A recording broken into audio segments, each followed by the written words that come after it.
చేయడాన్ని ఎంపీ రఘునందన్ విమర్శించారు. కేంద్ర ప్రభుత్వం డీలిమిటేషన్ బిల్లును ప్రవేశపెట్టి త్వరలో పార్లమెంటు సభ్యులకు, శాసనసభ సభ్యులకు డీలిమిటేషన్పై స్పష్టతనిచ్చిందని రఘునందన్ రావు వివరించారు.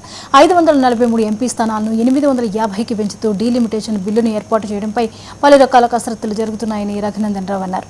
ముఖ్యమంత్రి మన రాష్ట్రాల్లో జీతాలు వేయడానికి ఆర్థిక వనరులు లేవని చెబుతూనే తమిళనాడు, కేరళ రాష్ట్రాలకు ఆర్థిక సహాయం చేస్తానని చెప్పడం హాస్యాస్పదంగా ఉందన్నారు.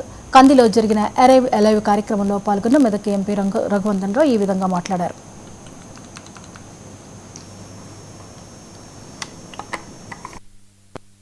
కొంతమంది గల్లీలో కూర్చొని ఢిల్లీలో బిల్ ఎట్లా పాస్ అవుతుందని చెప్పి లొల్లి స్టార్ట్ చేస్తున్నారు.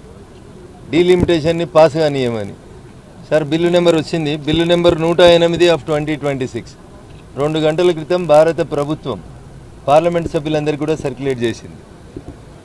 నెక్స్ట్ టైం డీలిమిటేషన్ చేస్తామని రాష్ట్ర శాసనసభలకి పార్లమెంట్కి చేస్తామని చెప్పి చాలా స్పష్టంగా బిల్ నెంబర్ 108/2026ని భారత ప్రభుత్వం కొద్దిసేపటి క్రితమే సర్క్యులేట్ చేయడం జరిగింది.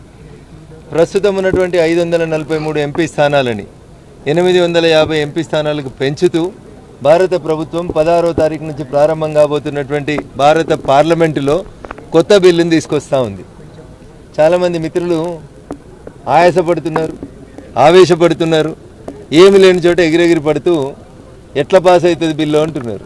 మళ్ళీ చెప్తున్నాం, డీలిమిటేషన్ బిల్ పాస్ అవుతుంది, మహిళా బిల్ పాస్ అవుతుంది. మేమేదో చేస్తాం, దక్షిణాది నుంచి ఏదో హీరోలం అవుతామని చెప్పి నీకంటే ముందు కూడా చాలా మంది ప్రకాష్ రాజులు, కమలాసన్లు రంగేసుకున్నాడు, రంగేసుకోనోడు రకరకాల మాటలు మాట్లాడి ఏమవుతుంది అన్నారు. ఉత్తర భారతానికి పోతే అసలు ఆర్టికల్ 370 రద్దు చేయాలంటే ఒక్క మోడీ కాదు 100 మంది మోడీలు వస్తే కూడా కాదన్నారు. మోడీ ఒక్కడే ఉన్నాడు. ఆర్టికల్ 370 రద్దయింది. జమ్మూ కాశ్మీర్ భారతదేశంలో భాగమైంది. జమ్మూ కాశ్మీర్ రాష్ట్ర శాసనసభకి ఎన్నికలు కూడా జరిగినాయి. కొంతమంది ప్రభుత్వం ప్రవేశపెట్టి